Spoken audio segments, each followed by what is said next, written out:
নমস্কার বন্ধুরা, আপনারা দেখতে পাচ্ছেন বটগাছের একটা ছবি যেটা বনসাই করা হয়েছে।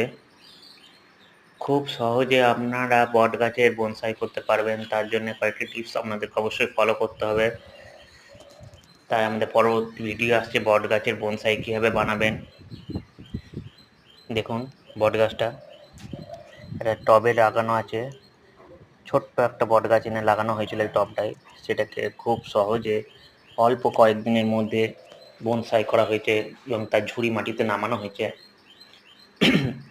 কি প্রসেসে করলে খুব তাড়াতাড়ি আপনাদের বটগাছে বনসাই হবে এবং খুব তাড়াতাড়ি বটগাছের ঝুড়ি নামবে, তার একটা ভিডিও নিয়ে আসছে। অবশ্যই চ্যানেলটিকে সাবস্ক্রাইব করে রাখুন। বটগাছের বনসাই কীভাবে বানাবেন তার ভিডিওটি দেখার জন্যে কিছুদিনের মধ্যে আমরা ভিডিওটি আপলোড করব। নমস্কার, ভালো থাকবেন, সুস্থ থাকবেন।